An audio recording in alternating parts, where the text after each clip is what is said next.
अरे वाह, मुझे तो परी की छड़ी मिल गई। कौवा पक्षी, मैं तुम्हारी हर ख्वाहिश पूरी करूंगी।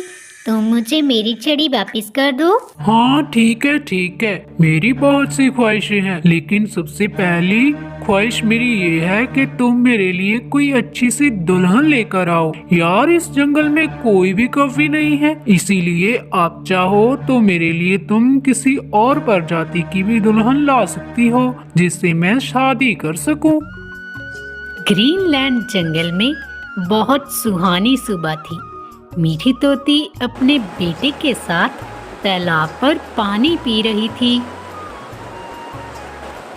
टिंकू बेटा, अब कितना पानी पियोगे?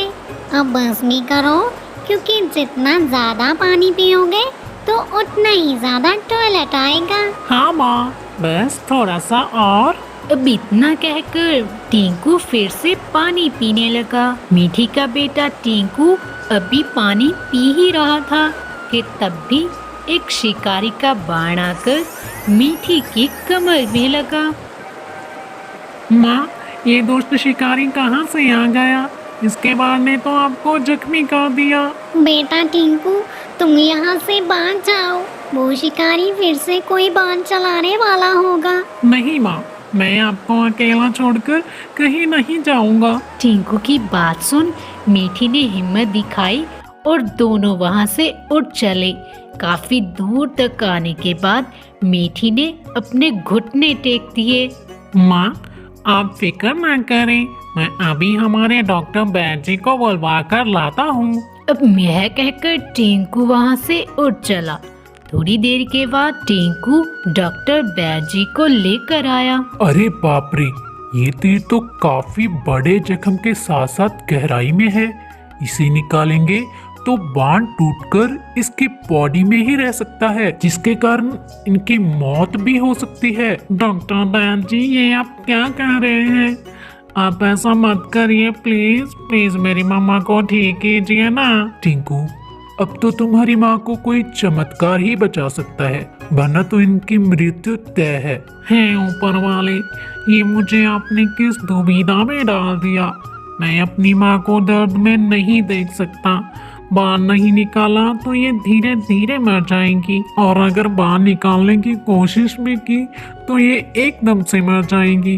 अब मैं क्या ही करूं? अपनी माँ को लेकर टिंकू बहुत निराश था। अपनी माँ की कहराने की आवाज वो नहीं सुन पा रहा था। वो वहाँ से उठ चला।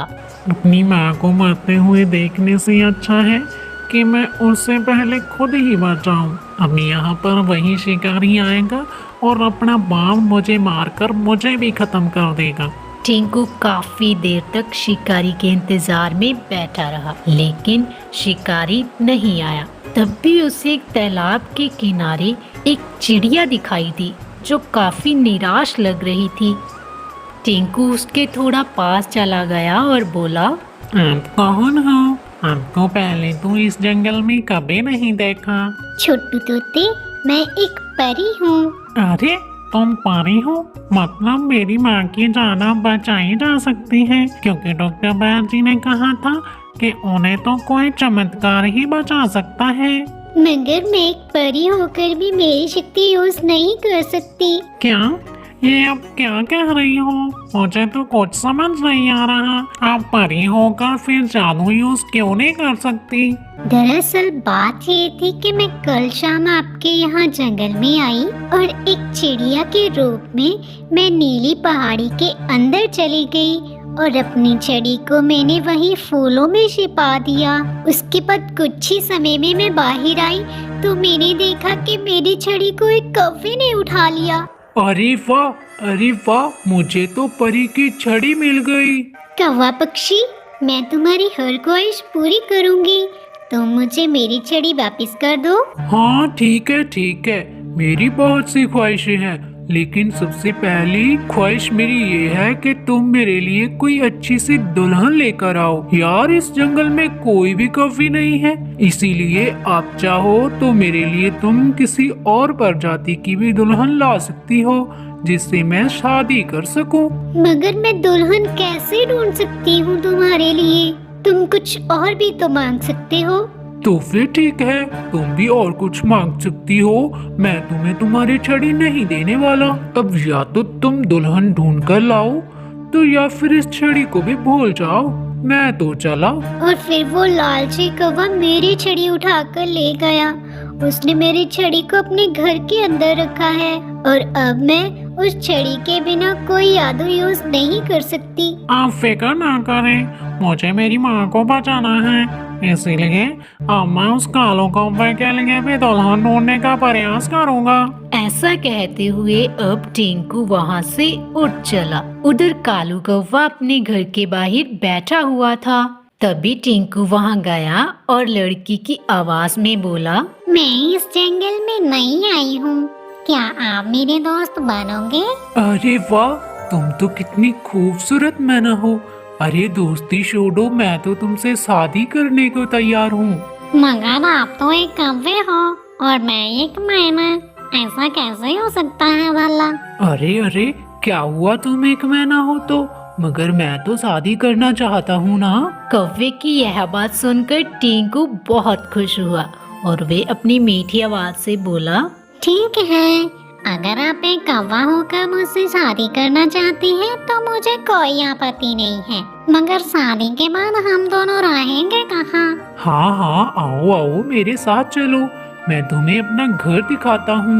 इतना बोलकर कालू कौवे ने अपने घर का दरवाजा खोला और टिंकू को अपने घर ले गया। ये देखो, ये है मेरा घर, जो अब हम दोनों का होने वाला है। अरे वाह, आपका घर तो सच में बहुत अच्छा है। हाँ, मुझे तो मालूम था तुम्हें घर भी पसंद आ जाएगा। हाँ, मगर वो जो कोने में छड़ी रखी है वो क्या है? अच्छा, वो तो एक परी की छड़ी है।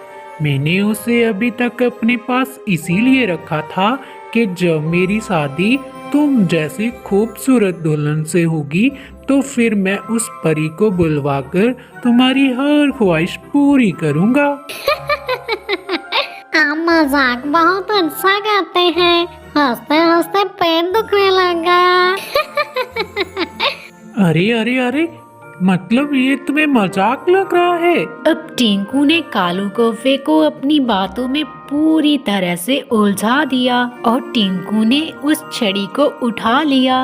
अच्छा, तो आपके कहने का सीधा सीधा मतलब ये है कि यह छड़ी एक जादुई परी की है? अरे हाँ यार, कब से यही तो बोल रहा हूँ कि ये छड़ी परी की है, और तो और तुम चाहो तो मैं अब भी उसे बुलवा सकता हूँ।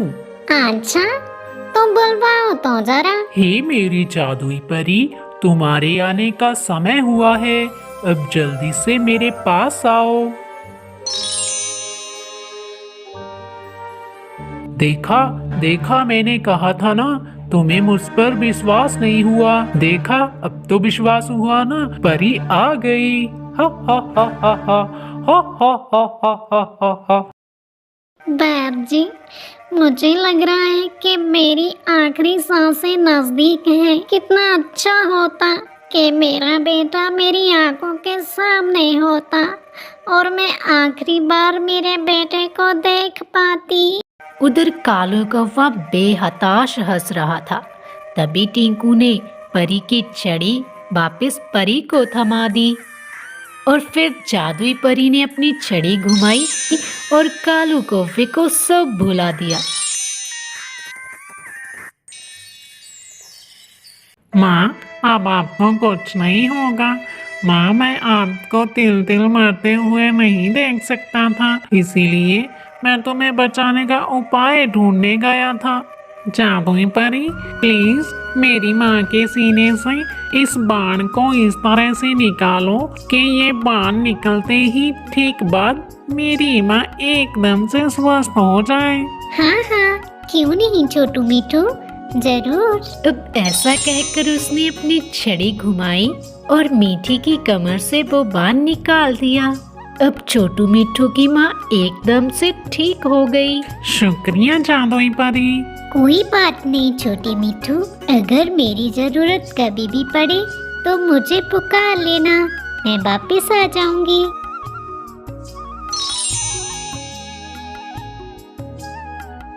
अब मीठी ने टिंकू को अपने गले से लगाया और मुस्कुराते हुए बोली, मेरे लाल, तुम्हारे जैसी औलाद तो ऊपर वाला हर एक को दे। तो दोस्तों, अगर आप भी अपनी माँ को इतना ही प्यार करते हैं तो एक लाइक और कमेंट करके ज़रूर बताना।